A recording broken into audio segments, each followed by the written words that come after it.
Okay, here we are, day 6 of the YouTube 30-day challenge. Today I'm going to be talking about consumer-grade VR.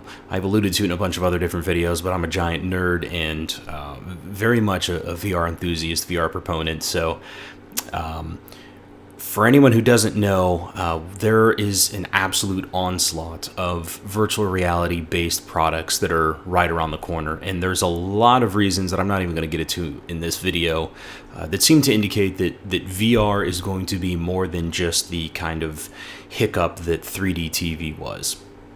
That's an argument for a different time. I'm sure a lot of other people would argue differently, but I strongly feel that that's the case. So again, argument for a different time. But for anybody who is also a fellow tech head or VR enthusiast, you know that the two big names in VR, their pre-orders for their headsets have gone live here fairly recently. Vive actually had their pre-orders go live yesterday, and that's February 29th.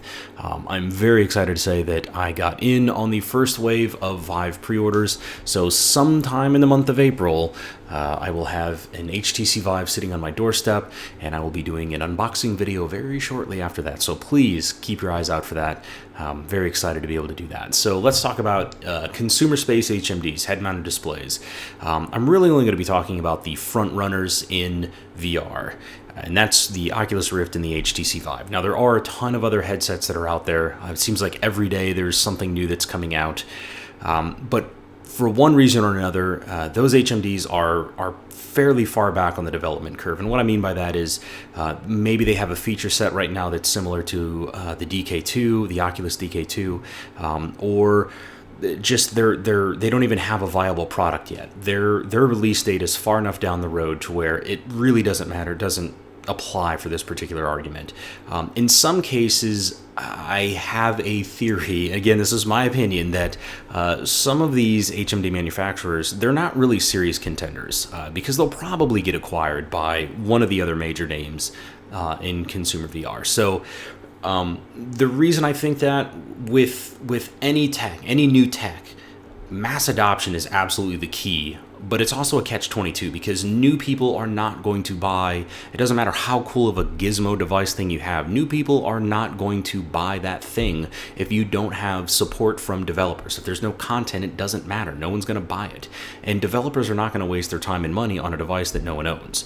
So that is the catch-22. How do you get people and developers to pick up a device basically at the same time? Well, one way to do that, if you have a convincing enough product, one way to do that is to be the first to market. So first to market, Valve with their Vive and Oculus with their Rift, their release dates are so close together, they might as well be the same. So they are effectively the first to market collectively, and that leaves everybody else at a massive disadvantage. So new players to the HMD space, they're going to have to differentiate themselves when it comes to additional features or new ways of doing things with their HMDs, but that's probably going to require some developer support. And that's the same catch-22 all over again. How are these new HMD players going to attract the developers and the customers that they need when they're all already playing in other spaces? Really good ideas, especially ones that reduce the processing requirements of VR. It's going to be a license to print money, and you know that all the big names in VR are going to be very, very interested in getting that tech into their product. So that kind of explains why not other HMDs, but that doesn't really talk about why I went with the Vive specifically. And that kind of comes down to cost and the platform itself. So cost-wise, the Rift is $600, I think $599 US, and the Vive just came out at $799 US. So the Rift wins, right? Not quite. The Rift includes the HMD itself, the goggles you strap to your face so you look like a goofball, a tracking camera, which is how it keeps track of you as you move your head around and stuff like that, and an Xbox One controller. But importantly, it does not include motion controllers. The motion controller setup for Oculus is called Oculus Touch, and that's not scheduled to be out for another few months at least. And no one really knows how much it's going to cost, but it is talked about and projected, and I think logically, if you follow me on this, it makes sense that this whole package, the Oculus Touch plus an extra camera for tracking, is going to cost about $200. Now, if you add all that up, $599 for the HMD and $200 for the controller and extra camera, that's $800. The Vive is the HMD, 2 base stations, and 2 motion controllers already, and that's $800. So the complete cost for both of them is either equal or the Vive is going to be cheaper. It is possible. I agree. It is possible that Oculus might pull some trickery and make the Oculus Touch controller setup plus their extra camera, call it $150 maybe.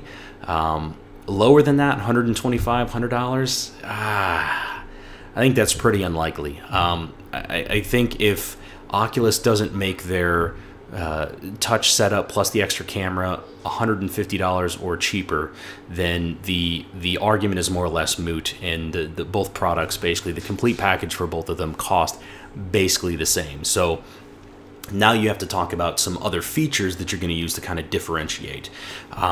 So for me, it comes down to content. In Vive, developers have had these motion controllers basically since day one. Basically, again, this is massive oversimplification, but that means that that developers have been developing content with motion controllers in mind, whereas with the Rift, you are basically, your first wave of content is all going to be based around the Xbox One. So Vive, as far as content goes, seems to have a leg up. So let's look at platform then. Vive natively integrates with Steam. It is a product of Valve after all, and Steam is already a well-established digital content distribution platform, and Valve is heavily investing in Steam. They've got the Steam controller, they've got the Steam Link, they've got Steam machines, they've got the big picture mode for kind of big screen couch co-op gaming, and then Steam VR. So on top of that, plus the massive user base that they have, and the ever increasing integration that they have, is really going to allow some developers to do interesting things. Now that said, it's still very, very early in the VR war. Oculus is catching up with the Oculus Home platform, which is how they're going to handle distribution of their content. But for someone like me that has already invested heavily in Steam for PC gaming, I've got a ton of games on there, I already own a Steam controller, Vive has a definite advantage. So yeah, so there you go. For my money, Vive is the way to go. Vive is going to be the winner, at least in the first round of the great VR war of 2016. So for anybody else out there that's watching, did you pre-order an HMD? If so, which one and why? What do you think the future of VR holds? And please, if you like what you see, like, subscribe, and comment for more, and we'll see you guys next time.